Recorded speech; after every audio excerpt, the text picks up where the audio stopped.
Buenas tardes a todos y a todas, y bienvenidos a nuestros diálogos para un renacimiento sostenible de América Latina. Este es nuestro segundo diálogo, que denominamos América Latina Recuperación para un futuro mejor.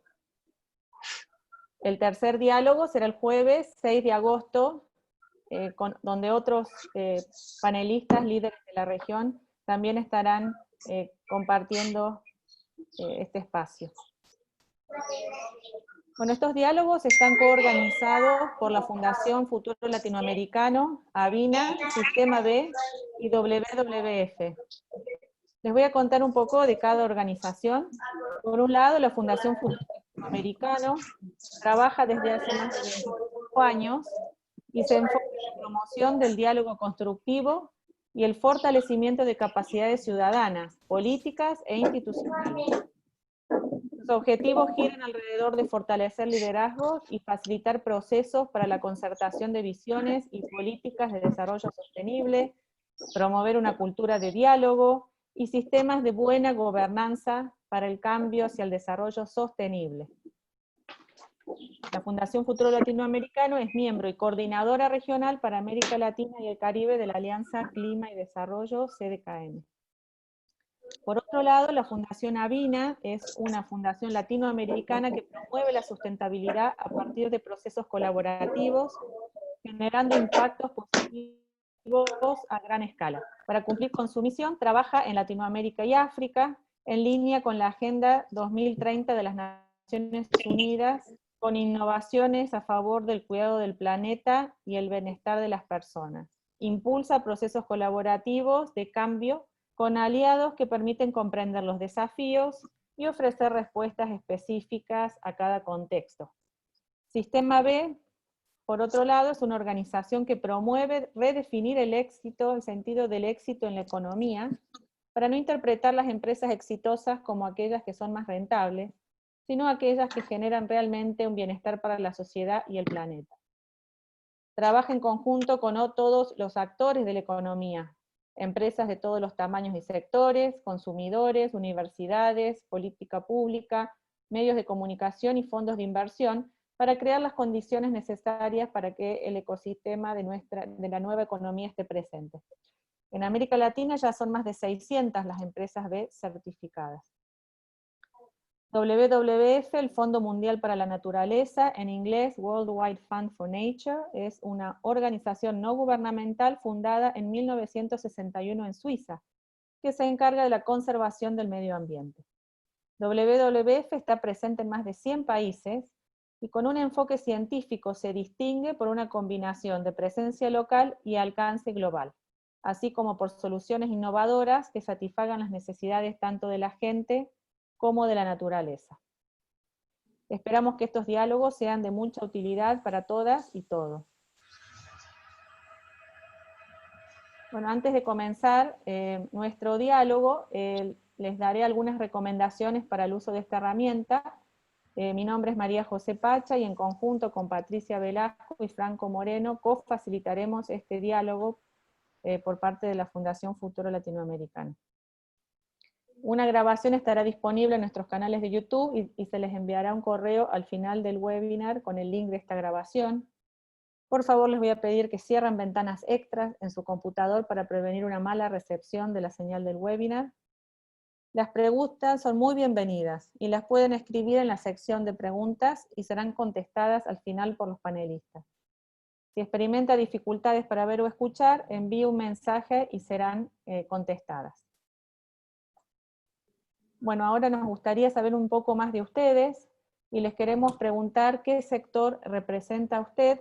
Les vamos a agradecer que puedan contestar esta votación.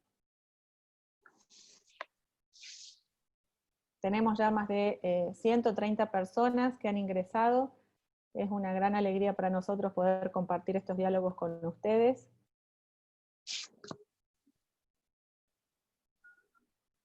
Y como pueden ver,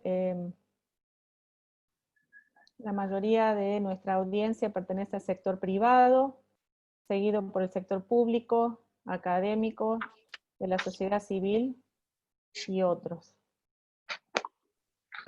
Bueno, muchísimas gracias por poder participar de este sondeo que nos da una idea de conocerlos más a ustedes. Bueno, tengo el placer entonces de presentarle a la facilitadora de estos diálogos, Yolanda Cacabatze. Es ecuatoriana con amplia experiencia en el ámbito del desarrollo sostenible, coordinó la participación de organizaciones de la sociedad civil en la Conferencia de las Naciones Unidas para el Medio Ambiente y el Desarrollo, en Río de Janeiro en 1992, también conocido como la Cumbre de la Tierra. En 1993 fundó la Fundación Futuro Latinoamericano, y en 1998 fue ministra de Ambiente de Ecuador, y también tomó varias posiciones en organizaciones internacionales. Fue presidente de la Unión Internacional para la Conservación de la Naturaleza entre 1996 y el 2004, presidente de WWF Internacional del 2010 al 2017, y en la actualidad es presidenta del Consejo Asesor Externo de WWF América Latina y el Caribe. Muchas gracias, Yolanda, por estar aquí, y te cedo el... Gracias a María José. Y qué lindo saber que estoy aquí con Marina, con Gabriel, y no te veo. Ahí estás, Gonzalo, ya te vi. Con yo diría, tres personajes súper importantes de nuestra región que nos van a ayudar a pensar en América Latina, ¿verdad? ¿Puedes pasar a la siguiente, por favor? Cuando pensamos en América Latina, hay muchísimo que decir, muchas preguntas, muchas incógnitas, pero también muchas emociones y nociones que nos vienen para poder describir a esta región. Y algunos de nosotros latinoamericanos nos hemos puesto de acuerdo para producir una declaración de principios para el futuro sostenible de América Latina. Y es un documento que está en la página web de nuestras organizaciones y de este conjunto de organizaciones, que lo que hacen es proponer algo, que no es todo. Ojo, lo importante es que ninguno de nosotros pretendió cubrir toda la diversidad de riqueza, de problemas y de opciones que tiene América Latina, pero nos hemos enfocado en aquellas que tienen más directa relación con la pandemia y la crisis planetaria en la que estamos. Porque creemos que es necesario hacer algo después, ¿no es cierto? Creemos que el futuro ya no es lo que era hace poco tiempo. Antes podíamos definir al futuro con muchísima facilidad, con una serie de fórmulas generalmente matemáticas y numéricas. Decíamos, esto es lo que va a suceder en América Latina. Este rato no. Ahora es más difícil que nunca.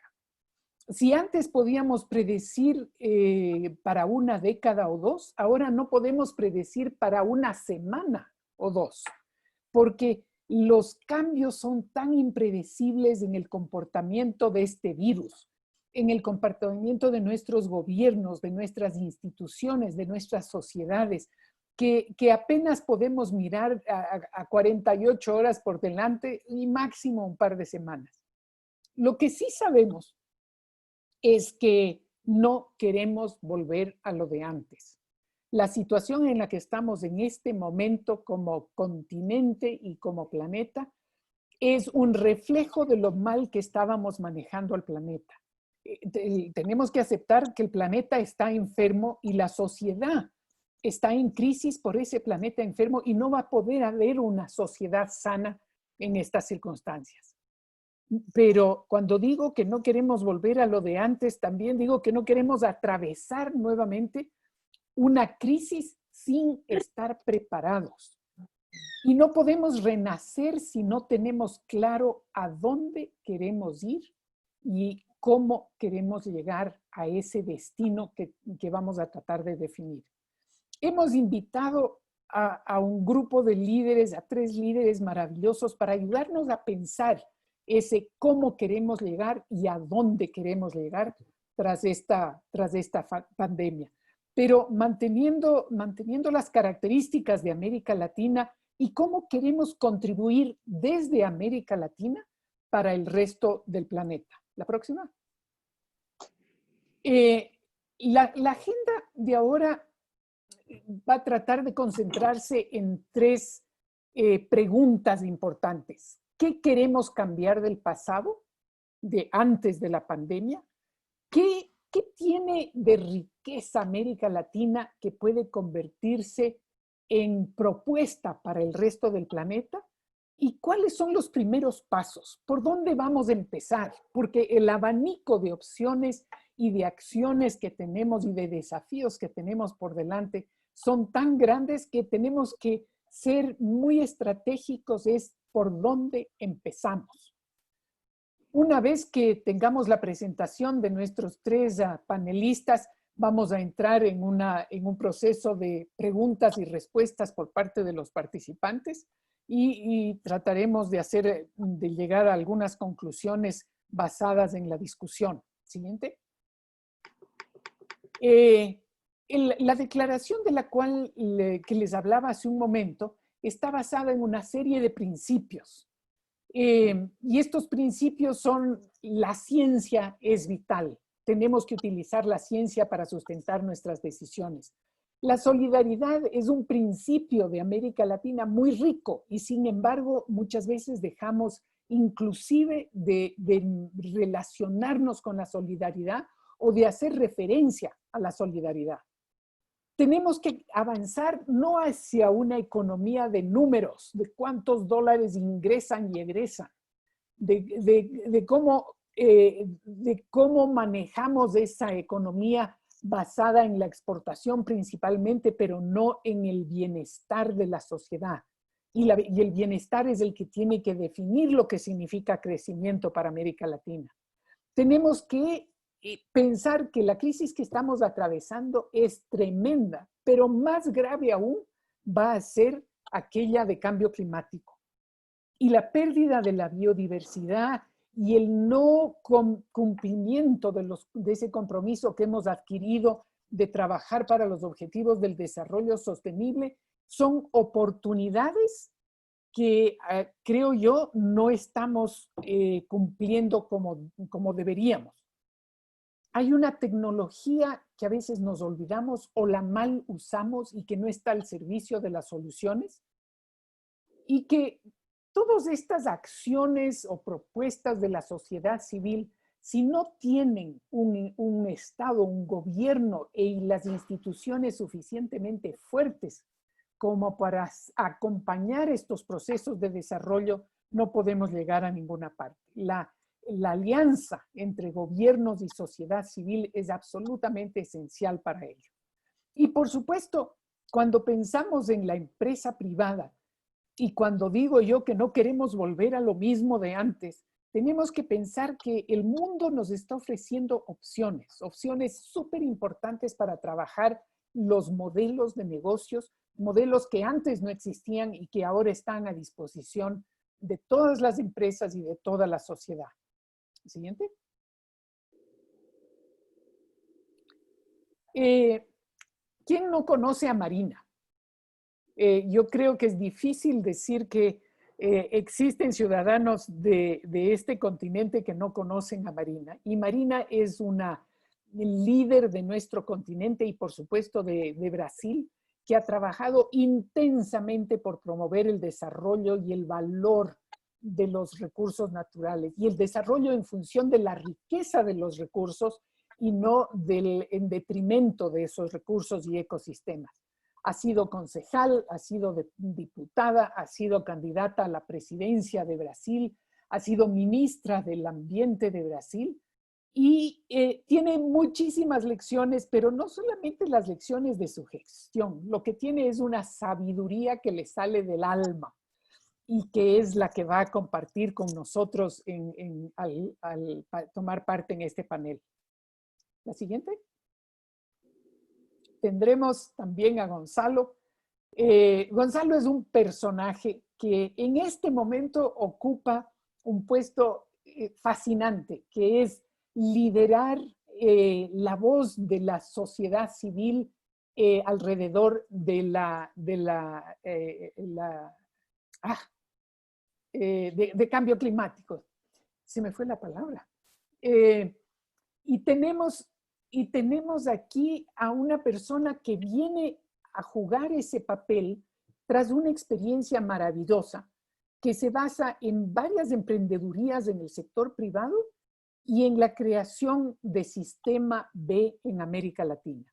Gonzalo es uno de los creadores de un movimiento y un proceso que en este momento crea una presión maravillosa en el sector privado y en general en la sociedad.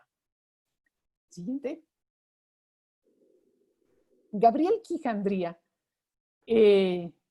No voy a decir, Gabriel, cuántos años atrás que estamos ya en contacto, pero son más de un par de décadas, porque Gabriel está encabezando procesos relacionados con los recursos naturales y el ambiente varias décadas y desde varias iniciativas. Este rato es el viceministro de Desarrollo Estratégico de los Recursos Naturales en Perú, pero su experiencia acumulada a través de procesos como el haber dirigido en la región programas que tienen que ver con los Andes amazónicos, que tiene que ver con el manejo sostenible de nuestros ecosistemas regionales, como presidente del Fondo Verde del Clima, ha trabajado con el Nature Conservancy en Perú y ha sido director técnico del Fondo para Áreas Naturales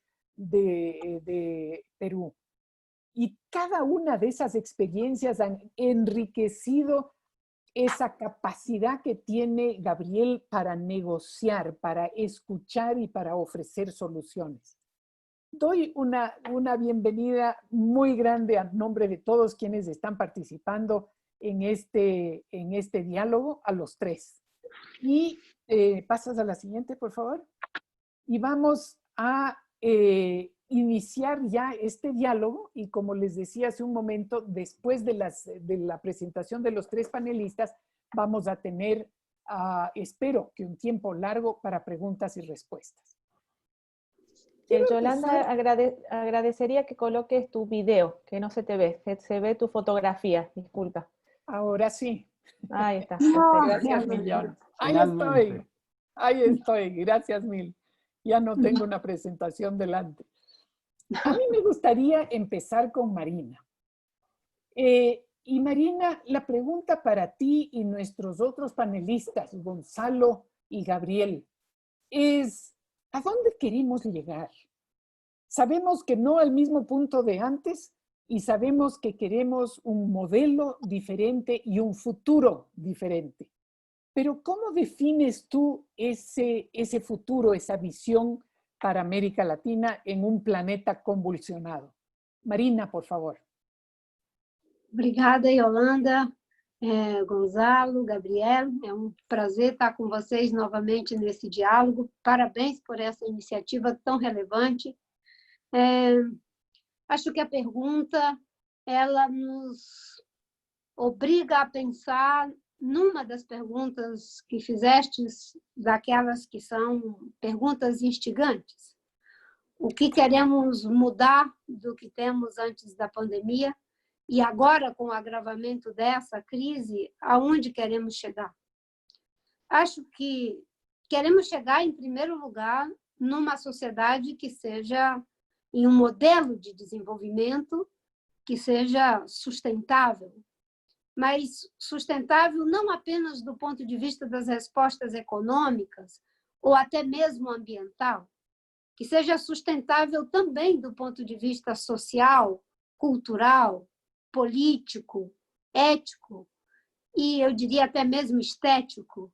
Queremos um outro modelo de desenvolvimento, não pensando esse novo modelo apenas como uma forma de fazer. O que vamos fazer é muito importante. Como vamos produzir, como vamos consumir, como vamos nos relacionar uns com os outros, com a natureza, com a gente mesmo, como vamos fazer. Mas eu acho que nesse novo modelo o grande desafio está posto naquilo que eu insisto, não é? É o que queremos ser nesse novo modelo. Qual é a visão de mundo? Qual é a forma, não é, de pensarmos essa nova utopia, que eu chamo de uma utopia sustentabilista. A utopia sustentabilista pressupõe a superação de muitas das coisas que temos hoje, na realidade que agora está sendo exposta pela pandemia de uma forma profunda, radical. Não é? Por exemplo, as imensas desigualdades sociais é algo que não queremos num novo modelo.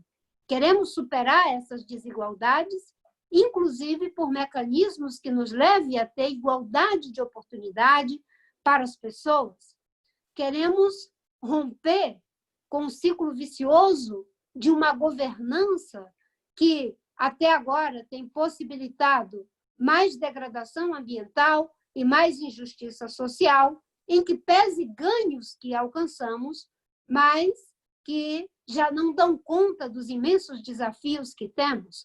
Uma governança que seja capaz de integrar o melhor que produzimos até agora, de reparar os erros que foram realizados e, sobretudo, de inventar novos processos, de criar novas estruturas que sejam mais flexíveis, uma visão que não queira homogeneizar os sonhos nem diluir as diferenças.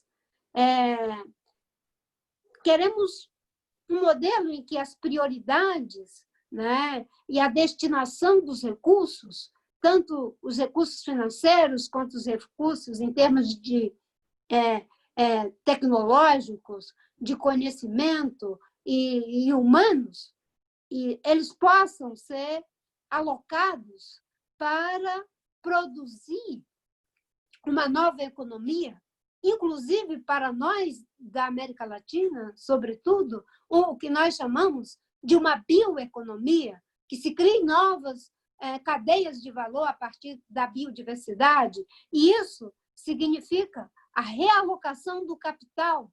O capital está sendo usado para produzir mais destruição ambiental da natureza, mais aquecimento global e mais desigualdades sociais e concentração de riqueza. Realocar esses recursos nessa nova sociedade, aonde, não é aquilo que você sabe muito bem, Yolanda, das empresas B, não é? O que importa não é mais dinheiro, o que importa são mais serviços, mais produtos, um ciclo de prosperidade, não é, que tem o lucro admirável e não o lucro predatório. Marina, te interrumpo porque acabas de topar un tema que está en el corazoncito de Gonzalo, que es Sí. una nueva forma de hacer empresa. Sí. Una nueva forma que tenga una visión, una estructura, una flexibilidad, pero sobre todo que tenga un objetivo diferente a lo que hemos visto durante el último siglo de cómo se define a una empresa. Gonzalo, me encantaría saber, desde tu experiencia en la creación de Sistema B, ¿cómo ves esa evolución y la contribución de esa idea hacia ese mundo diferente que lo describe muy bien Marina ahora y que vamos a tratar entre todos de resolver? ¿Qué queremos que sea diferente de la prepandemia hacia el futuro? ¿Qué queremos? ¿Cómo definimos ese futuro? Gonzalo, por favor.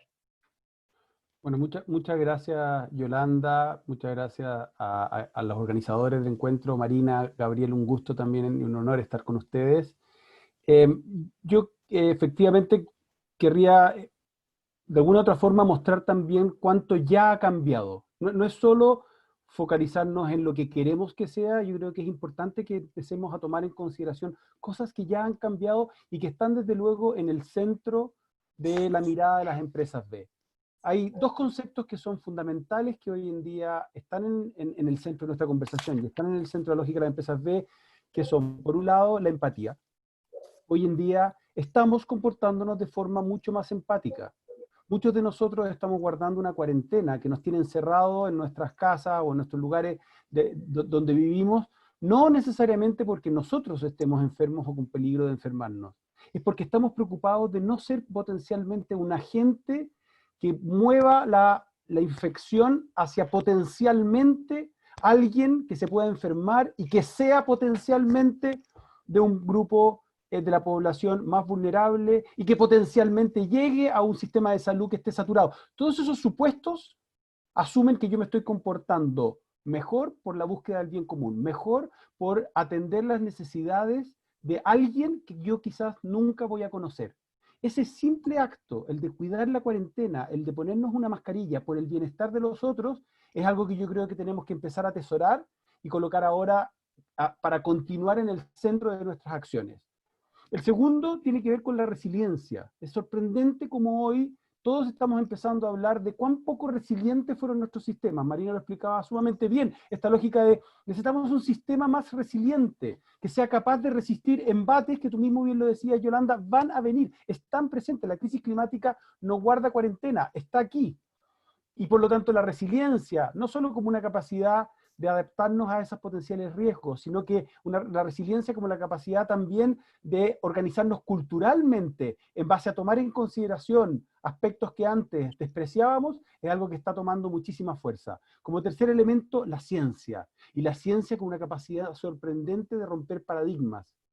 Esos elementos son elementos que han estado presentes siempre en la mirada de las empresas B, donde, como bien decía Marina, nosotros buscamos, y me encantó el concepto, así que lo voy a citar a partir de ahora, el lucro admirable, esta lógica de decir, yo busco resultados financieros, pero en base a haber generado valor social y medioambiental, ha estado siempre también basado en un criterio que también se ha estado moviendo más, creo yo, en estos días, que tiene que ver con la economía del donut, bien expuesto por Kate Raworth, donde dice, no debiéramos tener una expectativa de crecimiento y de progreso por debajo de los límites fundamentales de dignidad para todas las personas, y no debiéramos aspirar a un crecimiento y un progreso que supere y abuse de los servicios ecosistémicos.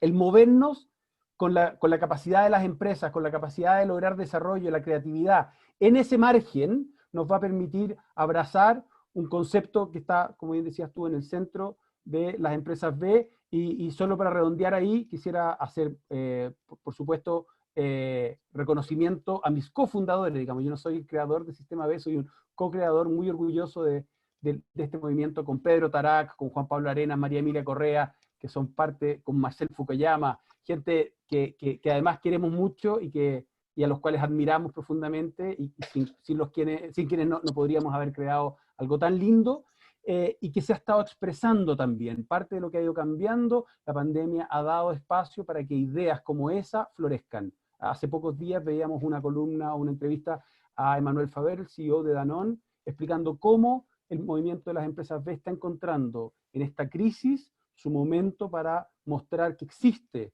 una posibilidad distinta de aquello que hemos hecho mal en el pasado. Súper. Gonzalo, me encanta tu optimismo. Ya estamos en el cambio. Ese cambio ya inició y no es una cosa nueva. Hay que generar nuevos cambios también. Yo siento, Gonzalo, y eso para la segunda ronda, para cualquiera de ustedes tres que lo quiera tomar, me encantaría que profundicen en cómo vamos a lograr que importantes sectores de la sociedad latinoamericana y del resto del mundo están esperando que se acabe la pandemia para volver a lo mismo, y que no hayan tenido la oportunidad de reflexionar y de utilizar este periodo de reclusión y de meditación para visualizar algo diferente, y que tampoco han recapacitado de que estamos como estamos por el mal manejo y la mala relación entre el ser humano y la naturaleza. Mil gracias, Gonzalo. Y Gabriel, tú has estado trabajando en decisiones que van desde inversiones para la conservación hasta decisiones de política pública para el manejo de los recursos naturales en tu país, pero también en la región, especialmente en la región amazónica. Uno de los temas y las preguntas que tenemos que hacernos obligadamente es cómo vamos a trabajar juntos entre países. Porque Perú no se salva si es que sus vecinos no comparten la misma visión. Ni tampoco el Ecuador, ni tampoco Argentina, ni Brasil, ni Nicaragua, ¿no es cierto? Si no trabajamos y definimos esa visión en conjunto, vamos a poder hacer muy poco. ¿Sientes tú que podemos, Gabriel, apuntar a esa, no sé si es utopía, pero sí a ese ideal de construir una Latinoamérica más fuerte, más visionaria, más coherente con lo que tenemos y con lo que debemos ser? A ver, yo creo que sin duda deberíamos aspirar a ello, ¿no? No va a ser sencillo. América Latina es la región más dispersa en términos, por ejemplo, de la negociación de cambio climático. La región con más cantidad de grupos distintos y con distintas posturas respecto de la negociación internacional de cambio climático es América Latina. Más que Asia, más que África, que tienden a tener posturas mucho más articuladas y mucho más alineadas entre los diferentes países, en función de reconocer que hay temas que cruzan a todos los países y todas las realidades y no diferencian pues a veces incluso niveles de desarrollo o condiciones distintas. Y yo creo que en el caso de América Latina el componente integrador, o si, digamos, el hilo con el cual deberíamos coser el tema, es el tema de la importancia de la naturaleza entendida como diversidad biológica. Todos nuestros países son altos en diversidad biológica, bueno, algunos más que otros, pero todos, en general, los países de América Latina tienen esa característica, están por encima del promedio en términos de su diversidad biológica y, por tanto, la importancia de los ecosistemas y de las contribuciones de que estos ecosistemas dan para la vida humana en los términos que utiliza ahora IPBES, son fundamentales. Y entonces, esta nueva respuesta frente a la coyuntura actual tiene que incluir de manera muy explícita en la caja de herramientas, ¿no? en el toolkit de respuesta a los ecosistemas. Y la respuesta ambiental, o el tema ambiental, tiene que estar extremadamente presente. ¿Por qué? Porque además el COVID-19 o la situación que estamos viviendo tiene unos determinantes ambientales fuertísimos, grandísimos, que hacen que si no incluyes de manera fuerte la variable ambiental y atender una serie de temas de la agenda ambiental, la solución, lo único que va a hacer es, como decías tú, Yolanda, los planes de reactivación lo que van a hacer es una vuelta en círculo para regresar al mismo sitio en 5 o 10 años más. Y eso es algo que no nos podemos permitir. Y tan retadora y complicada como es la situación actual, ¿no? En términos del impacto económico, por ejemplo, este estudio de CEPAL que ha salido esta semana, que muestra, no sé, pues tendencias de decrecimiento de hasta el 10% del PBI en la región, solamente va a poder revertirse si es que salimos de la caja y dejamos de pensar únicamente en, a ver, ¿cómo hago para profundizar aquellas políticas que me llevaron a la situación actual? ¿No? O sea, ¿cómo pienso cosas que estén fuera del canon que ha estado establecido hasta ahora? Y ahí varios de los principios que están en la declaración son importantes. El tema de la ciencia, ¿no? O sea, los ministerios del ambiente cada vez más tienen una exigencia, por ejemplo, a manejarse en esta lógica de la toma de decisiones basada en evidencia, ¿no? O sea, cómo genero números duros y data que demuestren que lo que yo estoy haciendo es bueno en términos ambientales, pero también si puedo incluir información económica y mostrar que es más rentable o más, ¿no? En el largo plazo, mejor aún.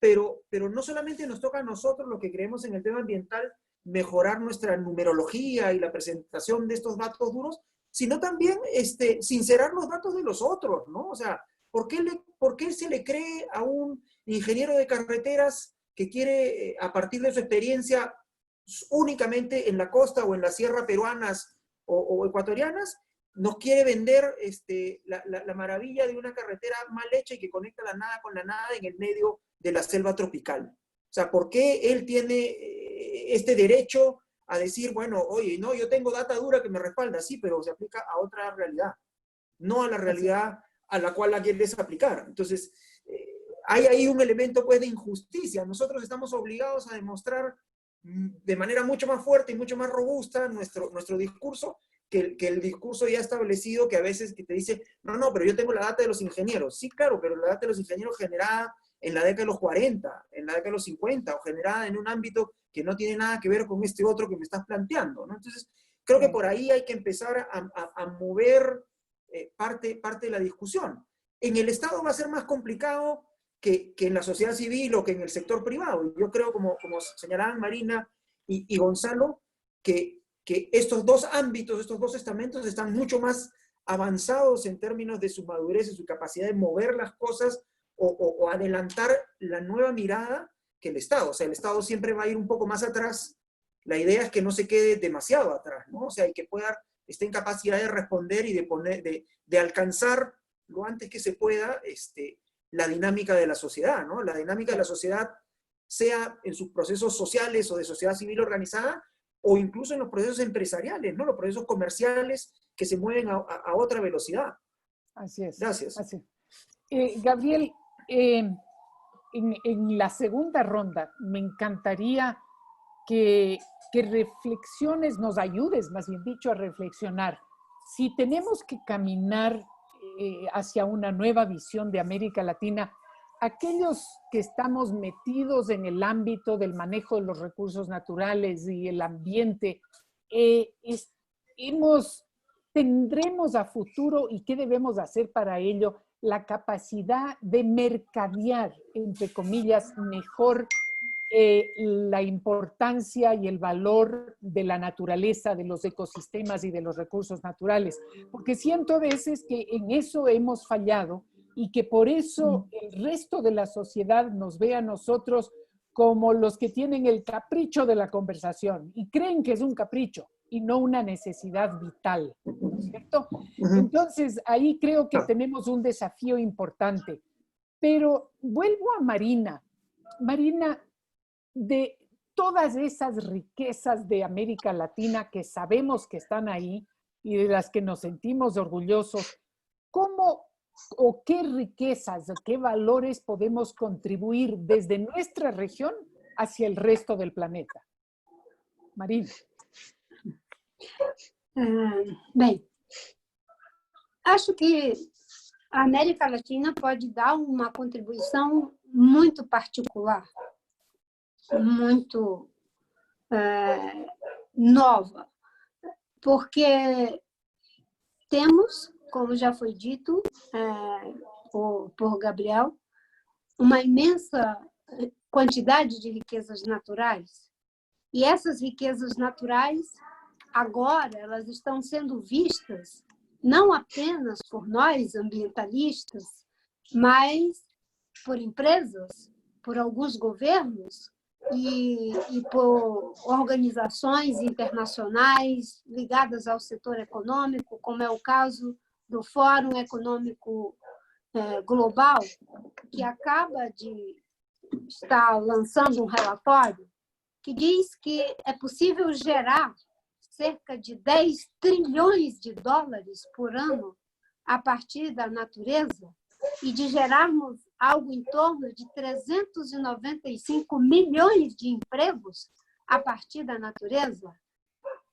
A nossa região, ela tem uma quantidade muito grande de recursos minerais, de recursos ligados à água, ligado aos ventos, ligado a grande quantidade de insolação, além de riquezas paisagísticas muito, muito maravilhosas e uma diversidade cultural fantástica. Então, é possível criar novas cadeias de valor, não tenho dúvida, a partir dessas imensas riquezas naturais que temos, de todas essas riquezas, e não apenas de suas belezas. Esse é o grande desafio que está posto, mas, para isso, eu insisto, vamos ter que realocar os recursos. Não dá para continuar fazendo a mesma coisa, dando 1% dos investimentos para as atividades produtivas voltadas a criar novas cadeias de valor, novo valor associado à biodiversidade, e a outra parte do recurso, a maior parte, ser investido na velha economia. Agora, essa inversão precisa acontecer, e eu estou vendo que grandes investidores já estão dizendo, pelo menos aqui no Brasil, para o Bolsonaro e para as empresas do agronegócio, que não vão mais investir aqui se continuar destruindo a biodiversidade, não respeitando os povos indígenas. Acaba de ser lançado um manifesto por 17 ex-ministros da economia aqui no Brasil, sugerindo que o Brasil precisa, sim, de uma bioeconomia. Então, eu sinto que, paralelo a esse mundo que estamos vendo agora se desmontando, tem outras possibilidades de um novo ciclo de prosperidade, mas é preciso criar os marcos regulatórios nos governos que levem ao financiamento, tanto público quanto privados, dessa nova economia, que os governos passem a ser os garantizadores, os garantidores, não é, daqueles que precisam desses investimentos e que não têm como garantir. Eu sinto que há uma tendência, e paro por aqui, no mundo que está acontecendo, que é, mais do que honrar os recursos que vão ser investidos daqui para frente, as pessoas querem ver honrados os compromissos em relação à redução de CO2, em relação à redução de perda de biodiversidade, em relação à criação de novas cadeias de valor, em relação a novas formas de incluir pessoas socialmente, economicamente, de valorizá-las culturalmente. Así es. Marina, en los medios de comunicación escuchamos casi todos los días, pero definitivamente todas las semanas, que los países desarrollados asignan billones y trillones para las empresas de siempre, para las empresas más grandes, para las que están supuestamente perdiendo parte de su futuro, de la rentabilidad futura, y apenas unos pocos millones para las empresas nuevas, las bioeconomías, las que están generando nuevas cadenas de valor que tú mencionas con tanto énfasis.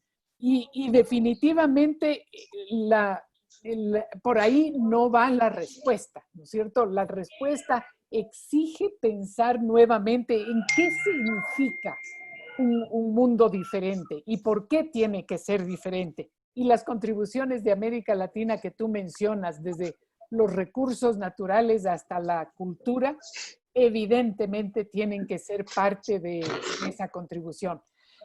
Gracias, Marina, y luego pasamos a una tercera ronda. Gonzalo, cuando tú piensas en la pequeña y en la mediana empresa, ¿y cuál es su aporte a la economía del continente? ¿Y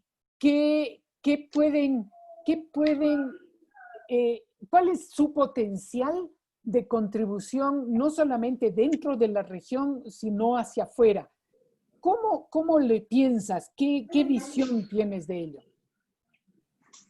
A ver, yo creo que lo explicaste muy bien tú al inicio o al final de la reflexión con Marina, ¿no? El potencial que existe en invertir de distintas formas. A ver, Gabriel, yo creo que está con el micrófono encendido y de ahí viene el ruido. Yo creo que la necesidad de invertir o la oportunidad que representa invertir en estas empresas pequeñas tiene todo que ver con que una de las cosas que estamos viendo de forma acelerada, y tú lo ponías muy bien al principio cuando decía, no es que ya nos tengamos que preparar para lo que va a pasar en meses o en semanas, es que ya no somos capaces de identificar lo que va a pasar pasado mañana, ¿no? En días, a veces en horas, el mundo nos sorprende cómo está cambiando. Lo que está pasando ahí es que de alguna forma lo que cambia es el parámetro de lo imposible.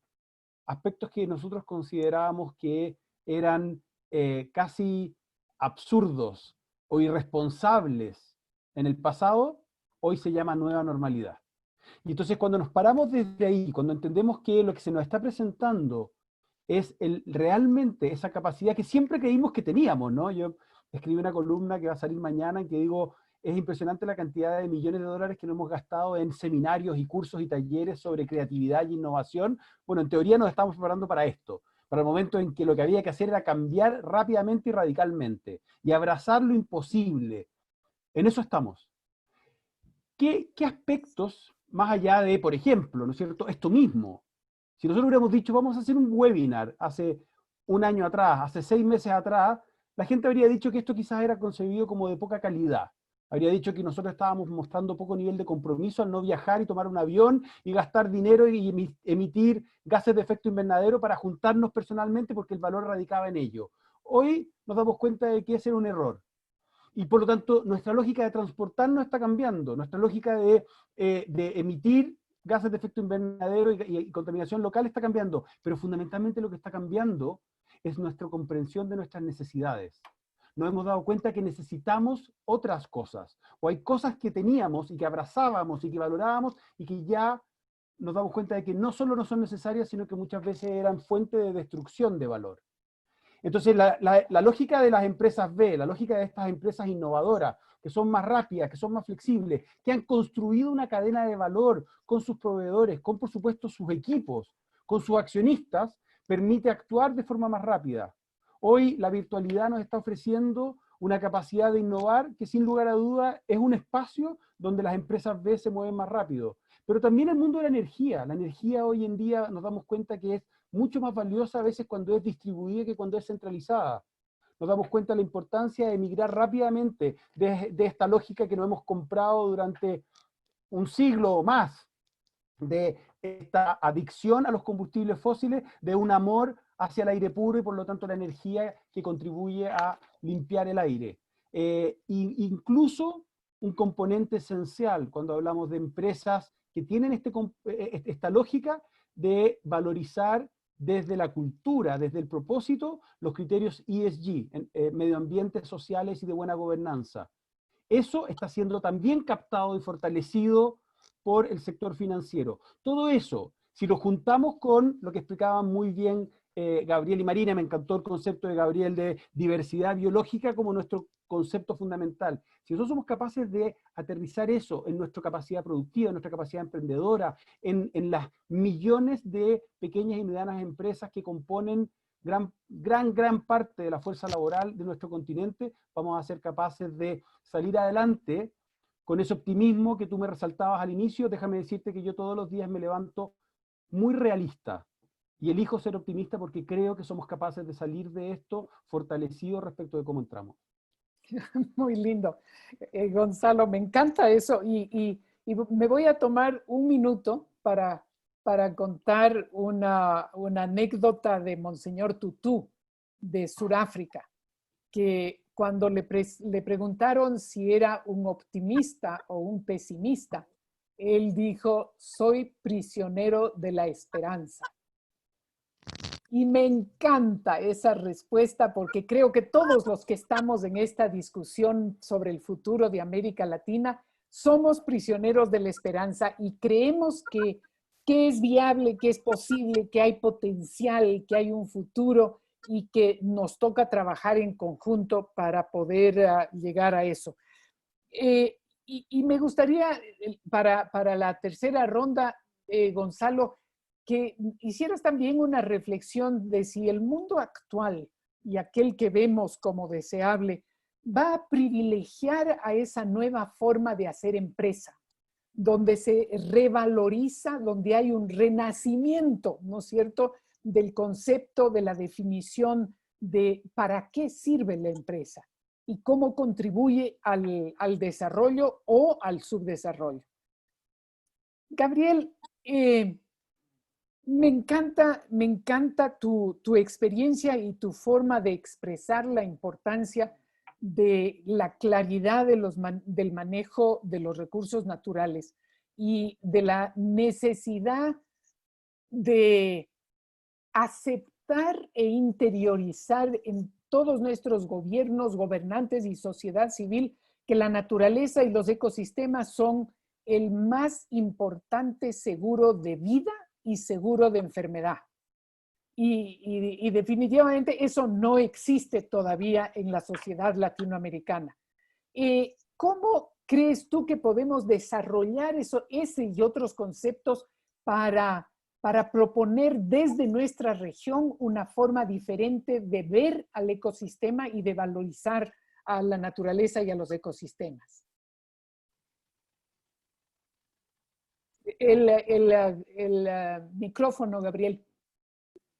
Ya está. Ahí está.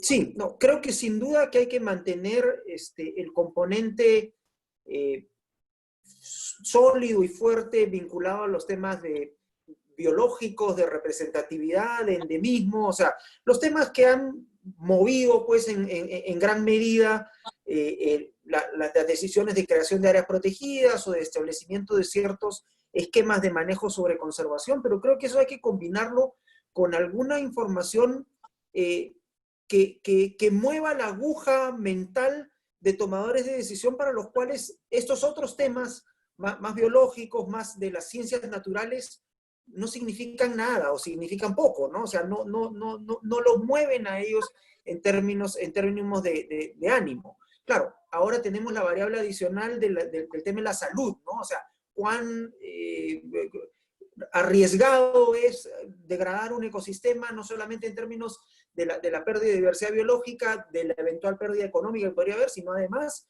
el riesgo que implica en hacer más factibles pandemias o zoonosis como el COVID-19. Entonces, creo que por ahí hay que trabajar de manera mucho más cercana, rompiendo fronteras entre diferentes comunidades de conocimiento, ¿no? O sea, a ver, ninguna comunidad de conocimiento es sencilla o está presta a bajar sus defensas y empezar a trabajar con el otro, ¿no? O sea, los médicos junto con los biólogos o con los ingenieros forestales se miran pues así de lejitos nomás, ¿no? Y dicen, sí, muy interesante tu tema, pero hasta ahí nomás, ¿no? Entonces, ahí hay que, o sea, varios tenemos que salir de nuestra zona de confort y poder empezar a generar un lenguaje común.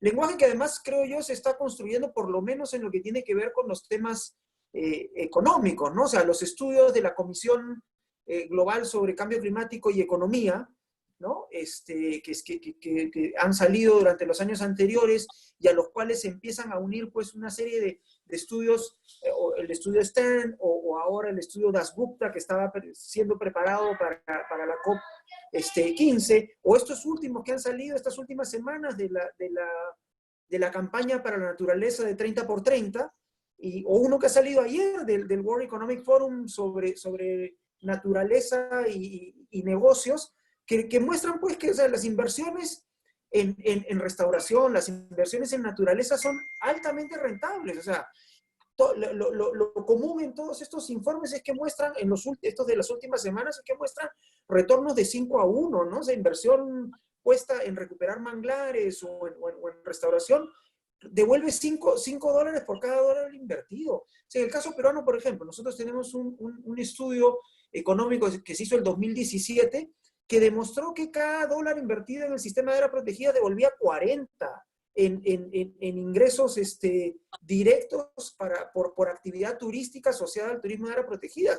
A ver, Gonzalo, que es empresario, dime si ese no es un negociazo, o sea, ningún otro negocio impulsado por el Estado tiene ese nivel de rendimiento, y dudo que muchos desde el sector privado incluso tengan esa tasa de rendimiento. O sea, hay que hacer eso más evidente, hay que hacer eso más visible y decir, miren, o sea, yo no te estoy pidiendo un dinero para hundirlo en un pozo sin fondo, te estoy pidiendo dinero para generar ingreso, además ingreso, por lo general, si está vinculado a áreas protegidas o actividad en áreas protegidas, muy probablemente en una zona remota, o en una zona en la cual el Estado no haya llegado y que los servicios sociales y la actividad económica sea marginal. Entonces, esos $40 que son buenos y espectaculares en cualquier sitio, en ese sitio perdido, ahí en la punta del país, valen 100 veces más.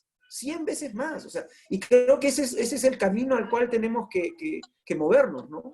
Gracias. Así es, así es. Gabriel, este rato, a todo lo que tiene que ver con conservación y manejo, restauración de ecosistemas, manejo de recursos naturales, se ve como un gasto, no como una inversión, ¿no es cierto? Y ese clic mental, ese cambio, tenemos que lograrlo, yo diría, con urgencia. Y si yo tuviera que decidir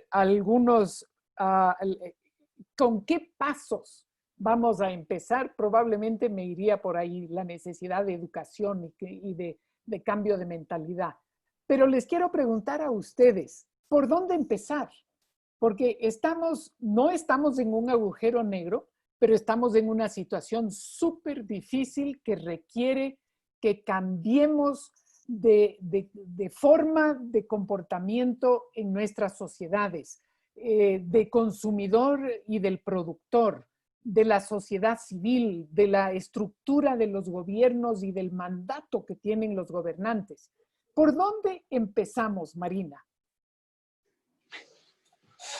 Eu gosto muito de imaginar as coisas, primeiro no terreno das ideias, e de como isso, dos compromissos, como isso se traduz nas nossas ações práticas. E ainda que eu seja apaixonada pelas ideias como uma forte forma de convencimento para se fazer qualquer empreitada, a urgência é tamanha que estamos vivendo, como falastes, Yolanda, que o tempo está exigindo agora que, mais do que narrar nossas ideias, devemos narrar nossas experiências. Então, agora é chegado o momento de pegar todas essas boas experiências e mostrar o quanto elas são viáveis e tentar convencer os governos, as empresas, de que elas precisam ganhar urgentemente escala. É por aí que vamos começar. A destinação dos recursos para dar escala a esses investimentos, uma série de regramentos, de requerimentos ambientais e de sustentabilidade que já estão à nossa disposição, mas que precisam ser cumpridos para que não se tenha que fazer uma competição desleal com aqueles que continuam tendo recursos de financiamento subsidiado, tenham seus produtos sendo colocados no mercado com vantagens comerciais porque não cumprem com requerimentos ambientais. Por aí já é um bom começo. E tem uma coisa que é preciso nessa ideia de uma educação, não é, para esse novo ciclo de prosperidade, é ampliar cada vez mais a compreensão de que não é porque às vezes estamos falando, estamos concordando, que já está acontecendo. É preciso começar, como eu disse, por exemplos muito concretos.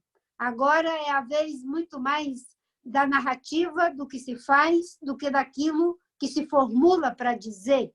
É pensar o que já está feito. E tem muita coisa, de fato, sendo feita, mas ainda sem a potência necessária, ainda sem os recursos tecnológicos, sem os recursos humanos, sem os recursos financeiros, sem os recursos de cadeias de inserção de mercado e de comércio. Né? E, por último, é preciso começar fortalecendo cada vez mais nossa democracia. A América Latina está vivendo um momento difícil. Muitas coisas que haviam andado bastante aqui no Brasil, ainda que com dificuldade, em função de uma visão autoritária, antidemocrática, anti-direitos humanos, anti-povos indígenas, anti-natureza. Está tudo indo por água abaixo se não cuidarmos adequadamente, né, de tratar com que a democracia seja democratizada e cada vez mais valorizada por sua capacidade de dar respostas, tanto individuais quanto coletivas, podemos inviabilizar todos esses esforços que agora estão postos. Por último, acho que tem um começo que vai além das nossas fronteiras. Hoje, a União Europeia trabalha muito fortemente para uma agenda de um recomeço sustentável.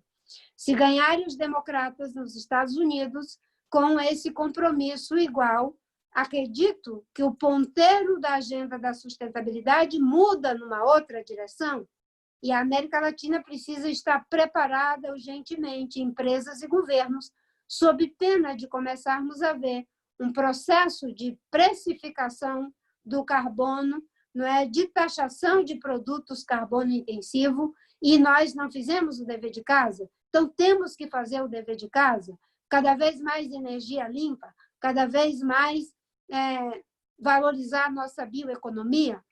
Não podemos ser vistos como um problema para os nossos produtos, temos que ser um selo de qualidade.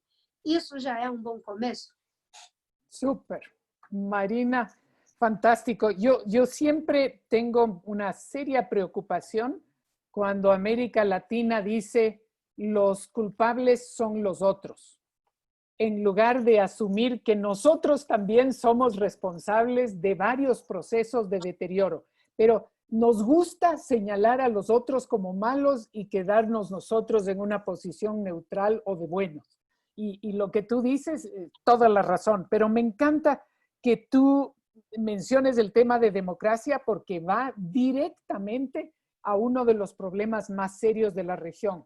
No porque todos tengan problemas de democracia, sino porque todos sufrimos de una falta de iniciativa de repensar nuestras instituciones democráticas que tienen que cambiar. Algunas tienen un modelo de más de 100 años, ¿no es cierto? Y eso no funciona, especialmente para después de esta pandemia.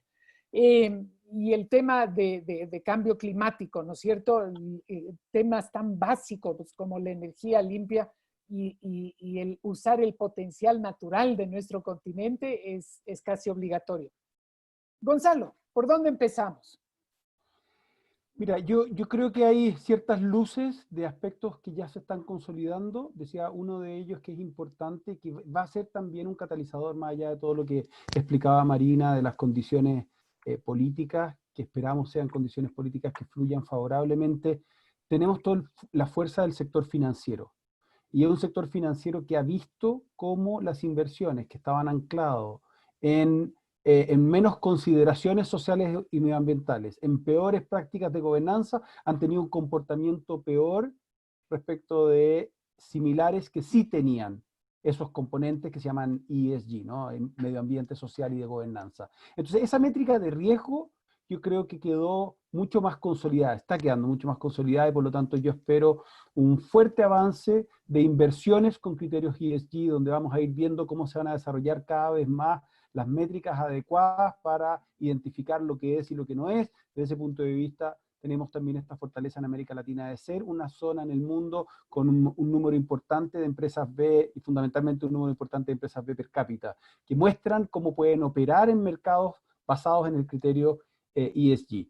Después el mundo energético. Hemos visto cómo durante estos meses no solo el petróleo ha caído de precio, sino que también ha tenido poquísimo consumo, digamos, ha mostrado más bien la inestabilidad de los combustibles fósiles. Algo que ya sabíamos desde la crisis del 73 y antes, digamos. Sabíamos que estábamos adictos a una fuente energética inestable, indeseable desde el punto de vista de las externalidades negativas que genera. Y con toda esa riqueza que tenemos en nuestra región, el potencial que tenemos de migrar al hidrógeno verde, el potencial que tenemos de que todas nuestras matrices sean limpias, a partir de todas las energías renovables que son abundantes en nuestra región, esa riqueza la tenemos que potenciar no solo por el bien de nuestra región, sino que también como un factor que podemos llegar a exportar. Y el tercero que me gustaría resaltar está muy linkado a lo que dijo Marina, de la capacidad de conectarnos con los nuevos mercados de carbono, ¿no? Tanto en lo que tiene que ver con vender capacidad de secuestro de carbono hacia los suelos, sino que también la capacidad de castigar aquellas actividades que sean contaminantes. Desde ese punto de vista, la oportunidad para mí se refleja en la agricultura regenerativa.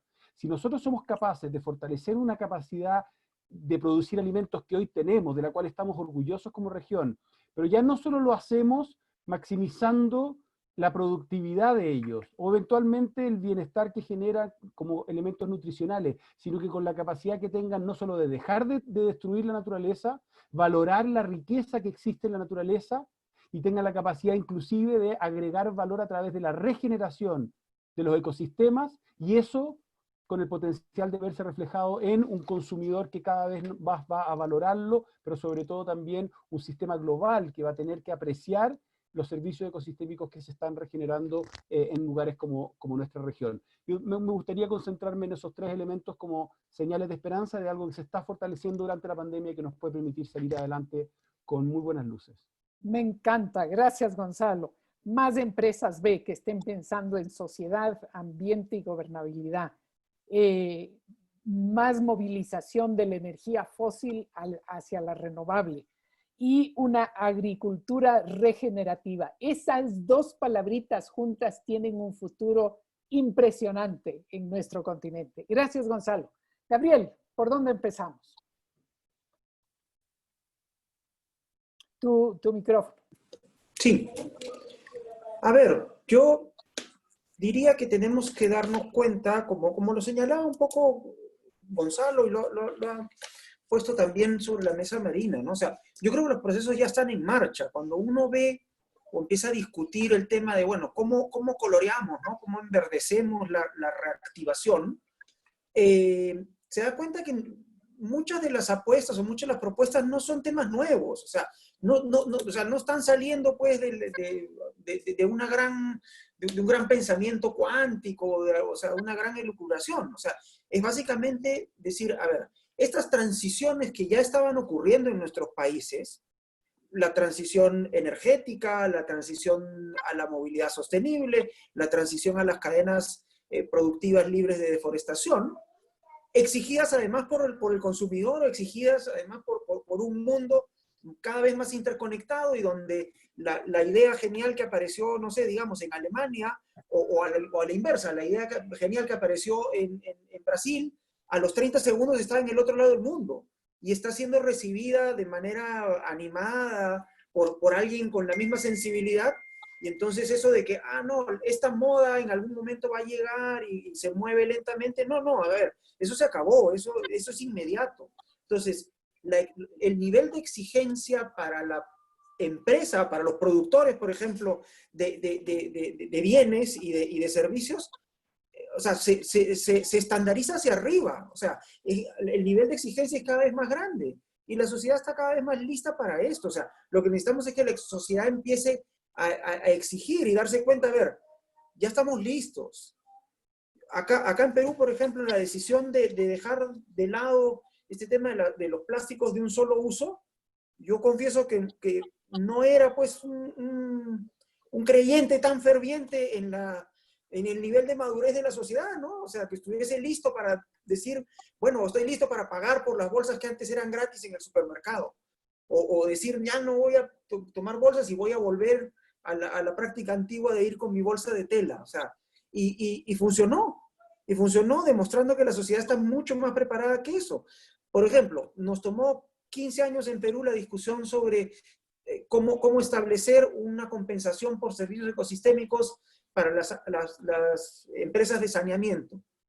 Pero yo decía, a ver, esto creo que no supimos venderlo bien y nuevamente volvemos al tema del marketing. Si la gente paga en su recibo telefónico, en su recibo de celular, N elementos o rubros que no tiene la menor idea qué cosas son, pero como son 5 centavos o 3 pesos, o sea, los paga sin saber, ¿cómo no va a estar listo para pagar una línea en su recibo de agua que diga protección de la cuenca o recuperación de la cuenca? Por favor, o sea, estamos listos hace rato estamos listos como sociedad y como para adoptar estas prácticas. Es simplemente, o sea, hay que ser bold, o sea, hay que tomar la decisión. Y nuevamente, para que no se me pierda, hay que ser optimista. Y bueno, los 4 que estamos en en este intercambio, tres de nosotros, por lo menos, además con experiencia en el sector público, que sabemos qué tan duro es, y Gonzalo en esta labor híbrida de privado, pero moviendo un tema público, o sea, los cuatro sabemos que si no hay optimismo no se puede, o sea, no da, ¿no? Incluso, bueno, yo en mi caso, además, o sea, reincidente, ¿no? O sea, no me bastaron los 4 años y medio de la vez anterior y volví por una siguiente paliza, ¿no? Gracias. Gracias, Gabriel. Hay que atreverse. Ese es el planteamiento clave. Hay que atreverse a generar, proponer y pelear nuevas formas para generar recursos, para generar cambios y conductas de nuestras sociedades. Y ahí probablemente somos muy tímidos por esa falta de capacidad de mercadear nuestras ideas. Y creo que esta es la oportunidad, Gabriel, y tú lo dices claramente, esta es la oportunidad para que este mundo de actores que hay en América Latina que trabajan por ambiente y recursos naturales puedan demostrar el punto de que la pandemia está aquí porque no hemos tratado bien a la naturaleza. Y si es que no podemos vender y mercadear bien esa idea, evidentemente estamos en problemas, porque demostraría una falta de capacidad de nuestro sector para al fin llenar ese espacio de conocimiento que debe ser asumido por toda la sociedad. Tenemos una serie de preguntas importantísimas del público que ha asistido a nuestro evento y me gustaría que ustedes piensen quién de ustedes puede responder a esa pregunta. No necesitan los tres hacerlo. Pero, por ejemplo, hay una que dice que están relacionadas con economía y bioeconomía. ¿Cómo se imaginan el futuro del comercio internacional en una bioeconomía circular? ¡Qué linda pregunta! Para el establecimiento de esta nueva economía requerirá recursos financieros para construirse. ¿De dónde se obtendrán esos recursos?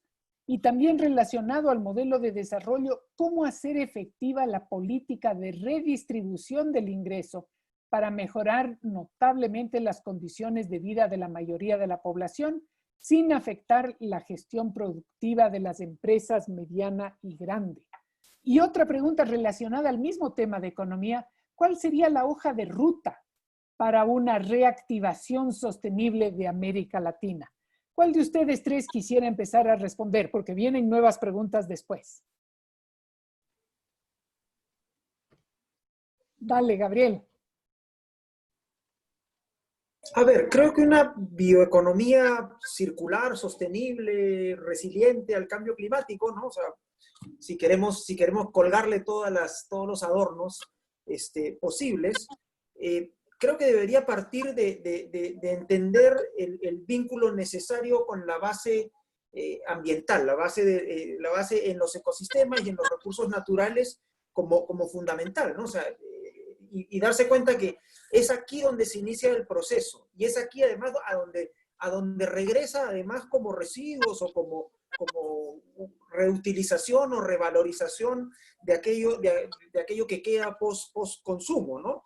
Y entender esa vuelta en círculo como algo que es necesario entender, ¿no?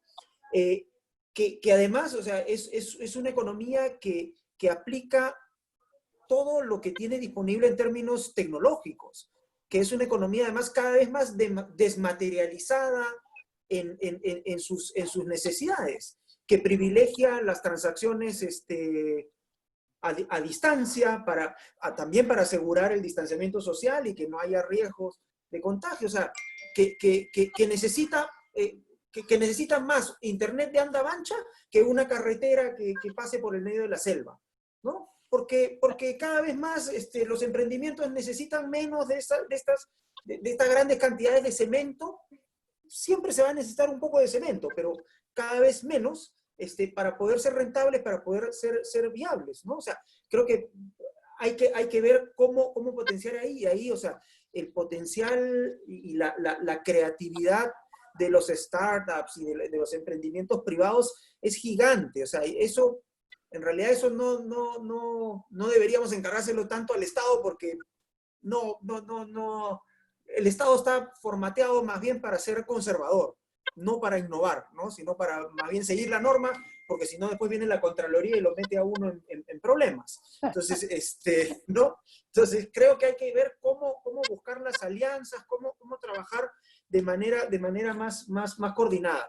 ¿Y de dónde van a salir los recursos? Los recursos están, o sea, los países de la región son todos, o casi todos, países de renta media o de renta media alta. O sea, los recursos siempre van a ser un tema, pero cada vez son menos un tema, ¿no? En términos comparativos con lo que pasaba hace 20 años atrás o incluso 10 años atrás. Muchos de nuestros países tienen rango de inversión, ¿no? De inversión triple B o sea, no sé, yo no conozco mucho de ese tema, pero o sea, tienen acceso a financiamiento barato, y financiamiento más barato incluso de los bancos de desarrollo. Y los bancos de desarrollo además están desesperados por ver cómo le colocan plata a estos países. O sea, los recursos están. Lo que no tenemos tanto son los proyectos.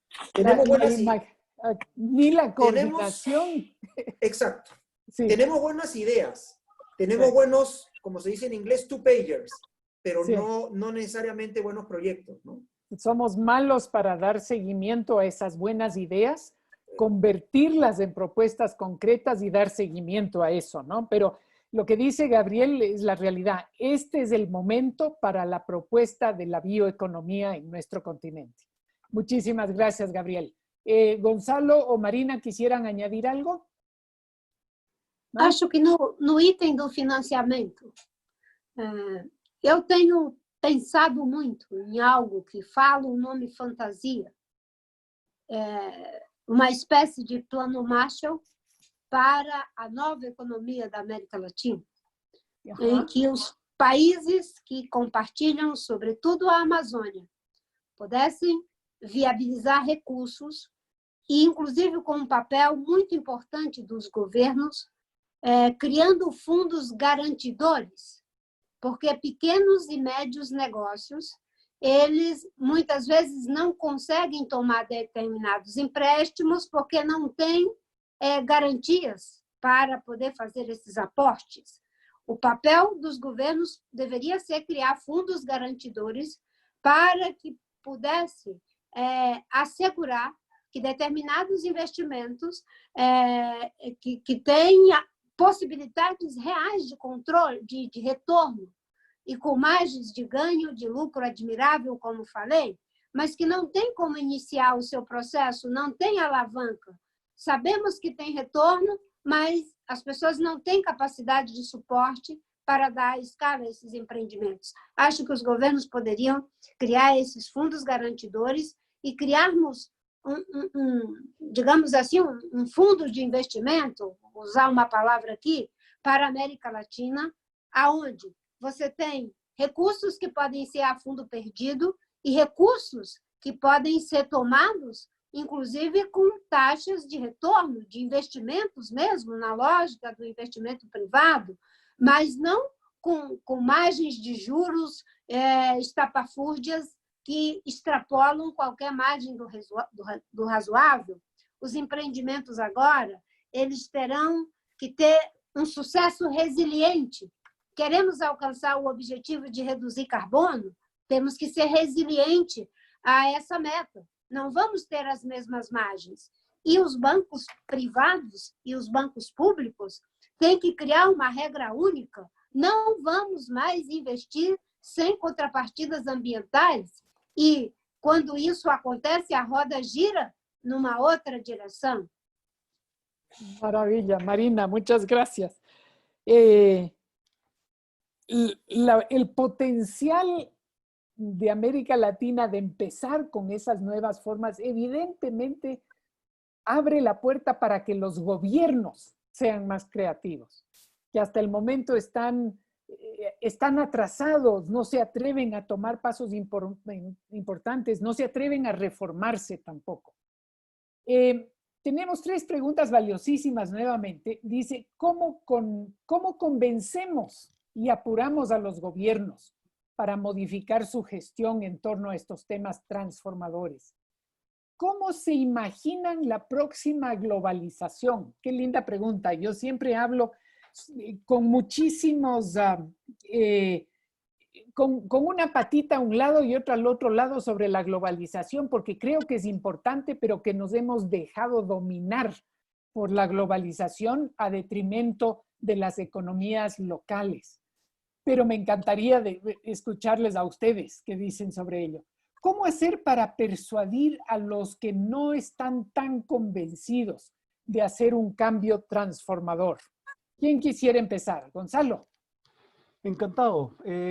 A ver, cuando hablamos de gobiernos, muchas veces nos entrampamos porque, como bien describió Gabriel, los gobiernos nacionales son estructuras no solo pesadas, sino que están diseñadas para moverse en el espacio seguro y pocas veces para evitar la innovación porque deben evitar el riesgo. Cuando a mí me hablan de gobierno, me encanta llevarlo al gobierno local, porque creo que hay una oportunidad que estamos desperdiciando. Entonces, cuando alguien me dice, ¿cómo hacemos para movilizar los gobiernos? Ok, concentrémonos en la capacidad que tienen los gobiernos locales y no pensemos que toda la responsabilidad radica en el gobierno nacional. Hoy es necesario conectarnos con lo que está pasando en el terreno y eso los alcaldes y alcaldesas lo conocen muchísimo mejor. Tienen además eventualmente herramientas más rápidas para reaccionar frente a necesidades que detectan de forma muchas veces más acelerada que la que detectan los gobiernos nacionales. Entonces, a mí me gustaría que como sociedad empezáramos a valorar cada vez más a nuestros liderazgos locales, descubrir de qué manera podemos articularnos con ellos de mejor forma para retroalimentar las necesidades. Y yendo a la pregunta anterior que habla de la bioeconomía, yo creo que hay una oportunidad central en que nosotros repensemos nuestras ciudades. Nuestras ciudades hoy en día, y yo viví en São Paulo mucho tiempo, están llenas de desiertos alimentarios, donde durante áreas extensas no hay ningún alimento siendo producido, en circunstancias que ese espacio que no solo hemos degradado, sino que tenemos el potencial de regenerarlo de distintas formas. Tenemos que conectarnos con el territorio, con la localidad, empoderar a nuestros líderes y potencialmente enseñar cómo las ciudades se pueden convertir en espacios regeneradores de vida, regeneradores de relaciones, regeneradores de cultura, regeneradores de naturaleza, producción de alimentos, purificación de aire, generación de recursos hídricos. Tenemos una capacidad perdida en nuestras ciudades. Dejemos de esperar a que el gobierno nacional lo resuelva todo y comprometámonos a nivel local, justamente también con el desarrollo de emprendimientos locales que ayudan a entender esta nueva globalización donde claramente tenemos que dejar de necesitar que los bienes recorran todo el mundo y empezar a favorecer también la producción local. Fabuloso, muchas gracias, Gonzalo. Marina o Gabriel, ¿quisieran contribuir a estas preguntas? ¿No? Vamos a las siguientes. Me encanta, Gonzalo, este tema de que regeneración no es solamente regenerar suelos. Hay que regenerar muchísimas cosas, entre esas las relaciones entre las distintas tribus, ¿no es cierto? La tribu del empresario, las tribus de los gobiernos locales, de los sectores de la sociedad en territorios y geografías más pequeñas hasta la más grande nacional y por supuesto la más grande que es la continental, donde tenemos muchísimo que hacer. Ahí estamos con otros temas. Patti, por favor.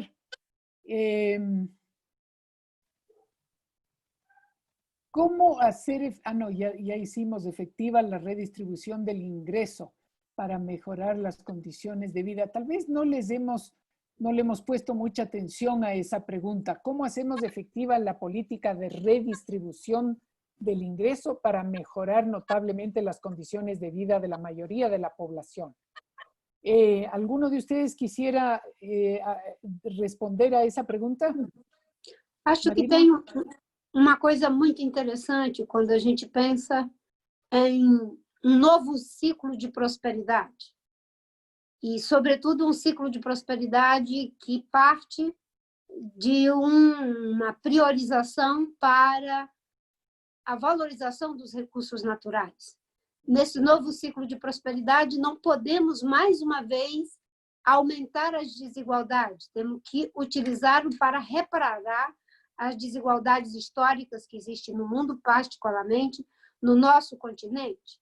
Para isso, há que investir pesado em educação, porque é a educação que permitirá fazer com que as pessoas possam cada vez mais se sentirem produtivas, se sentirem criativas, se sentirem livres para empreender ou para ter uma atividade que lhe permita sair de condições de fragilidade econômica, social e situações de violência, pensando principalmente os jovens e as mulheres, pensando as comunidades que vivem situações de fragilidade. E eu junto essa questão de investimentos que ajudam a diminuir as desigualdades e criar novas oportunidades, criar igualdade de oportunidade, combatendo a exclusão estrutural que existe. Muitas boas ideias existem, muitas pessoas têm excelentes propostas para a realização de negócios, mas não temos uma cultura de favorecer o empreendimento na nossa região. As universidades não têm mecanismo suficiente ainda para dar aporte para que seus alunos possam sair prontos para empreender. Uma boa parte das empresas não se dispõe a ser uma espécie de incubadoras de pequenos negócios que não seja, muitas vezes, para fagocitar, para impedir que ele vire um futuro concorrente, criando um ecossistema que favoreça, não é, que todos possam ter a igualdade de oportunidade, inclusive para empreender e a educação. Em relação à globalização, termino aqui, né, essa nova globalização, essa globalização que nós temos, ela foi buscar em todos os lugares do mundo as melhores oportunidades de ganhar dinheiro e deixou para trás, cada um em seus territórios nacionais, a pobreza, a falta de atendimento de saúde, a falta de educação, a falta de meios para viver com dignidade. Numa nova globalização, há que acabar com a ideia de externalidades. Não existem externalidades negativas que possam ficar lá. É preciso que se tenha um processo virtuoso de externalidades positivas, tanto para quem busca as oportunidades de investimento, quanto para aqueles que são acessados e que não podem ficar para trás sem resolver problemas históricos de desigualdade social e de tantas outras mazelas que acontecem em nossos continentes.